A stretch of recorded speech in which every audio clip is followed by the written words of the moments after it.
looked at what we could do, and in the end, my production manager reconfigured the belting on the machine, whereupon the exposed areas were diminished, and immediately we solved the problem. Right.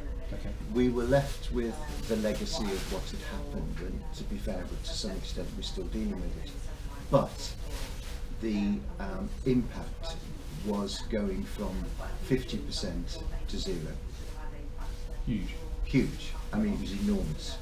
So what we now have is a system that we know has been cleaned with ozone from start to finish and beyond. Yep. And so now we're in a position to confidently say, well, now is the point at which we can really start evaluating where we're going and what we're doing. But in the process of doing that, we have made some significant and we haven't got anything because discoveries. One, we can wash on cold water. An enormous potential savings. I was going to say, what would, obviously I don't want you to disclose, confidential information of the business, but for, typical laundry, that could be quite massive in terms of the savings then, in terms of being able to wash. Well, we're £1 million laundry. Yeah. Just over, at 1.2 probably. Yeah. And our gas bill is £6,000 a month. Wow, so huge. I mean, so we're talking £72,000 a year. So I guess if you could cut that in half, I guess you'd be a happy man to have that money in your bottom line. Well, if you look at the way the gas is consumed, it's consumed by raising steam. That steam then runs our ironing lines and our pressing lines, which return the steam in condensate form back to the boiler. So that's a closed loop. Okay. So there is no loss. So going back to the hot well, the tank that feeds the boiler is condensed steam. Mm-hmm. So when the boiler asks for water, it gets hot water. We use gas for drying. There's not a lot we can do about that. I think if we have again done certain initiatives here, some of them unique to us, we think. But in terms of washing,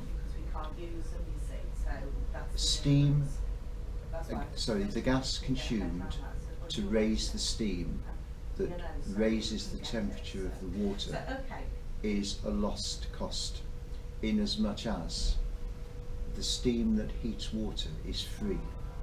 In other words, it's not in a closed circuit. So it goes into the washing machine, does its job, and that's it. You don't get it back. Mm-hmm. So if you were able to run a laundry with even a lower temperature of water, it's always been the holy grail. Right. The holy grail of our industry has always been low temperature washing. Okay. We're here potentially talking about zero temperature. Yeah. In other words, as it comes out of the mains. And in fact, if I believe what I'm told by ozone efficiency, the colder the water, the better the performance of ozone. Right. So in the winter, we would expect better results in the summer.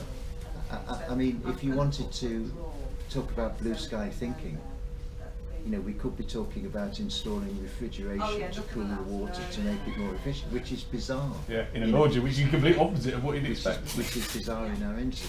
So in terms of what we have achieved, we know we know that we know, fact, no argument, that we can run the tunnel 0 temperature. That is a fact of life. The sad news is that the tunnel is the most efficient user of temperature. So the holy grail therefore would be to be able to extend our ozone use from our 1 washer extractor to our other 6. Mm-hmm. So we've got a perfectly balanced laundry here, the performance of the wash house, i.e. the standalone washer extractors, is exactly the same per hour as the tunnel washer. The theory always being that if the tunnel washer went down, we could double shift the wash house and still cope with the work. The way the tunnel works is, in energy terms, is that it transfers heat. I know, I've seen about, yes. The way a washer extractor works is that the heat goes down the drain. Okay. You can't get it back. You can, yes, you can save water and you can reuse water, but the efficiency will never be the same as a tunnel. If, however, the opportunity arose to enable us, and indeed any other laundry, to run our washer extractors cold, the saving would be enormous. Right. Because the saving isn't only the cost that you save, the saving is also the efficiency that you gain. Okay. If you wash in cold water, we have a cold washing program here, which is quite long.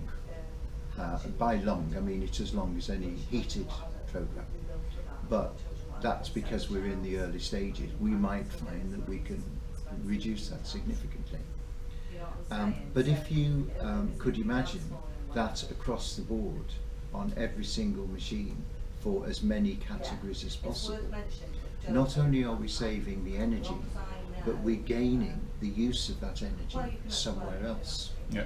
So, for example, as a small laundry, we have a boiler facility which is matched to our needs. Many laundries would have an oversupply of steam, but the consequence is pretty much the same. If we're not using steam in the wash house, we can use it somewhere else. So, for example, we would have to potentially turn the speed up on our ironers to avoid scorching linen, because the ironer is now hotter. Yeah. In other words, we get a greater throughput. Yeah. So, if you think outside the box, which, to be fair to us, although we are small, we do think through outside the box. If you think outside the box and you're prepared to take the challenge, the opportunity for cost saving is huge. Absolutely. I mean, it's enormous. But I guess, and that's a really important point you made about cost saving. But I guess the other thing that's also really important is your customers wanting a quality product as well. At the end of the day, you can make a saving, but if your customers aren't getting the product, and from what I'm talking to your site manager before, he was saying actually the quality of the linen coming out is actually is better than it was before. Is that true? I mean, obviously I'm not trying to put words in your mouth, but that's what one of your guys was saying to me. And I guess that these are your customers as well. If you Google ozone, you basically read report after report of people that have nailed a little thing on the wall and they've run a domestic machine and then they've said after 3 washes, well, there's no difference. Or somebody else has said there's an enormous difference. In other words, there's a huge chasm of what people think of it. If you look at care homes, where the main activity for ozone has been in the UK, essentially, and I've probably got shot down for this, but essentially a care home is looking for a hygienic product. The quality of it in terms of its visual cleanliness is secondary. I'm sure there are care homes that would argue with that. So you could surmise from that that the use of ozone in care homes to date has been driven by the fact that they can achieve a hygienic product in the way that they do. The opportunity here is quite different, and although I think I know a lot about ozone, when I met these guys I realised I didn't know very much at all. But I do understand that the equipment we have installed here is delivering the ozone system to the wash liquor in a different way to historically what has been done. And because we have it on a closed system where it's constantly processing the same items, then we are proving the efficacy of it as they claimed we would. If you consider a textile rental plant, which essentially we are, you are dealing with product that you have supplied to the customer. So eventually, even on a washer extractor system, the same product will go through the system over and over and over again. If you take a garage that wears a boiler suit once a week on a 3-year contract, that boiler suit will go through your wash house 48 to 52 weeks per year for 3 years. So essentially, even in that scenario, it will get the ozone treatment time and time and time and time again. And that's going to be the nut to crack, in my view. There are a lot of laundries that don't have, particularly laundries that don't do linen hire, there are a lot of laundries that don't have tunnel washers. You could arguably say that all the big ones do and the medium-sized ones. But there will be a plethora of laundries, institutional laundries, care home laundries, hospital laundries. There will be a plethora of laundry businesses that have a bank of washer extractors of similar size to us, probably 57 kilos, and they will and if they were able to use ozone, then and in the sense that they know ozone works, then the opportunity for ozone efficiency is mind blowing. Well, I think that's obviously one of the things that I know that Graham and Colin have, they've got a lot of knowledge and expertise in this area. And I guess, like you say, sometimes it's a step into the unknown for some laundry owners. But I guess, just as a sort of final finishing sort of where we are with this, obviously, since Graham and Colin have come in and you found the support and of those guys and knowledge of the guys, I guess, really helpful in terms of. Oh yes, I mean they've tied up with our engineer and who's for us is, you talked to him earlier, is a tried and tested person. We've known each other. Martin, yes, Martin, we've known each other forever. Yeah. And he's as excited because he's an independent engineer and visits lots of different laundries, doing different things. Yeah. He can see the opportunities. But just backtrack. You asked me. I was telling you about the things we had achieved, and you asked me a question which I don't think I answered, and that is that in terms of what we can. There are two things: we can measure the outcome biologically, and that ticks the box. There's no question about that. And you can measure the item in terms of its washing performance, its efficacy, and we're in the process of doing that, but are happy to date. And you can measure the effect of the process in terms of what you can see. One of the most noticeable occurrences, which has been really over the last couple of weeks, I guess, is whiteness. Sometimes you can go into the laundry and it's almost dazzling. Every laundry that runs, particularly every linen hire system, everyone that runs a linen hire business, will have linen of different ages. And that linen has been processed in a traditional way using a highly caustic detergent, a high pH, and it will have it will have to some extent discoloured. It will have hardened, if it's a towel, to some extent in the dryer, simply through age.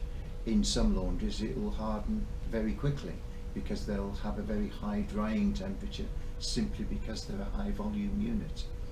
And all of those things combined cause linen to discolour. And particularly, I would argue, towels, for the reason that I've just described. Yeah. And you can look at a crate of linen and see every shade of white that God invented. It raises the question, when is white When white? is white white? I was going to say, yeah, you're on to do that sort of paint thing here. And if you're as old as me, you'll remember your mother putting a blue bag in the washing, because to the human eye, blue is white. And it used to put a blue tinge on a white sheet, which made it look white. They were called blue bags. Anyway, what we have noticed is that the shades of white are decreasing. Okay. The intensity of the shades is decreasing. And again, I can say that as fact, as proven, because we can all see it with our own. Doesn't mean we've solved every problem that we've ever been up. Yeah. In fact, we haven't. But certainly in terms of visual appearance, there is no argument. It's a very objective observation. Which customers, I guess, are happier with, because they want their whites to look. You would like to say so.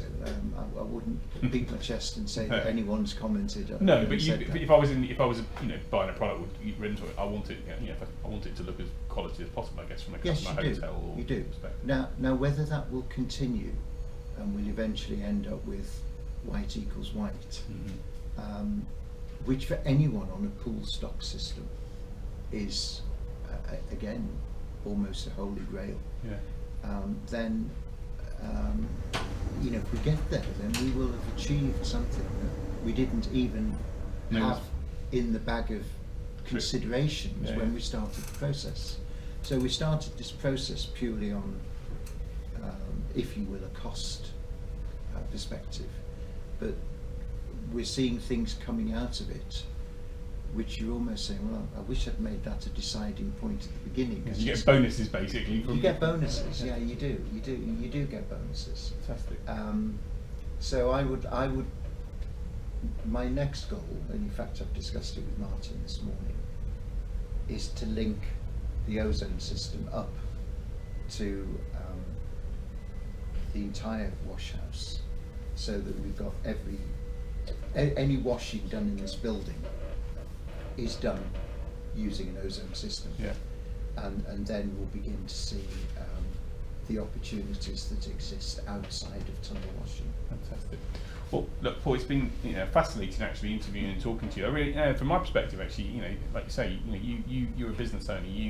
You've been through this business for 20 years or so now, and I guess I think it was great that you're innovating. I think that's an essential thing for any business. But the fact is that, like you say, unless you try things, you don't see what the impact is. But I think by the sounds of things, the results that you're getting are incredible. And as I say, I guess the question is, over the next 3 months, what do you think the next couple of months is going to be? Interesting to find out more, I guess, is what you're going to find out a lot more over the next couple of months. Yes, I mean, we can. It would be fair to say that having got to where we are,